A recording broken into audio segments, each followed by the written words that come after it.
Un des drames de l'homme contemporain, c'est qu'il a perdu son cœur. Entre le cerveau et le sexe, il n'y a rien. Quelquefois, quand même, une immense nostalgie. Mais souvent on passe des analyses les plus froides aux débordements pulsionnels les plus inconsidérés. L'homme devient ainsi de plus en plus schizophrène, ayant perdu le centre d'intégration, de personnalisation de son être, le cœur. L'intelligence sans cœur n'est pas vraiment humaine. Un ordinateur, lorsque sont décuplées ses banques de mémoire, est plus intelligent que l'homme. L'intelligence sans cœur, la science sans conscience éclaire. Nos sociétés d'une lumière froide où l'homme se gèle, s'analyse et s'ennuie. Une sexualité sans cœur n'est pas une sexualité vraiment humaine, quelle que soit la quantité de nos intentions pulsionnelles.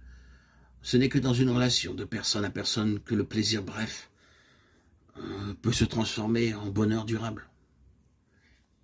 Dans le véritable amour, disait Nietzsche, c'est l'âme qui enveloppe le corps.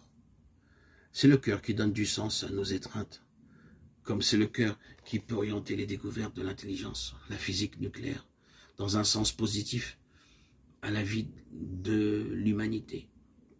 Nous sommes à l'époque des néons, des couvertures électriques, des lumières froides et des chaleurs opaques. On ne se réchauffe pas auprès d'un néon électrique, on ne s'éclaire pas auprès d'une couverture chauffante. Nous avons perdu la flamme qui est à la fois lumière et chaleur. Retourne à ton cœur. La parole du prophète est plus que jamais d'actualité. Dans les grandes traditions, la vie spirituelle est souvent considérée comme une itinérance, ni un itinéraire, ni une errance vers le lieu du cœur. Lieu d'intégration de toutes les facultés de l'homme, intellectuelle, affective, sensitive, mais aussi lieu de Dieu, c'est-à-dire lieu de la contemplation du réel absolu tel qu'il est. Tout le travail de l'ascèse consistera en une lente purification du cœur, de ses nœuds, de ses pensées dispersantes et néfastes, afin qu'il apprenne à voir. Bienheureux les cœurs purs, ils verront Dieu, et le cœur purifié devient capable de voir celui qui est.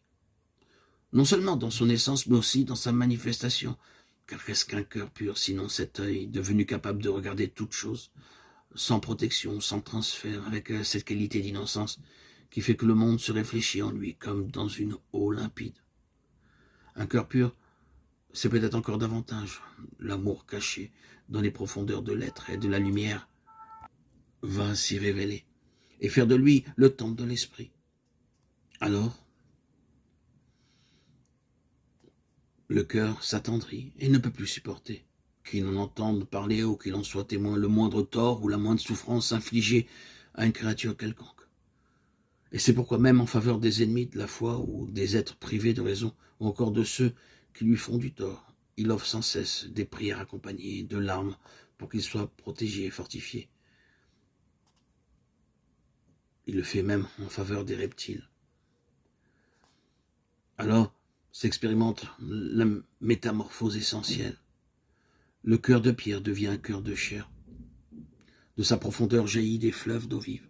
L'amour incréé se mêle à notre amour. Ils deviennent un. C'est l'éveil du cœur.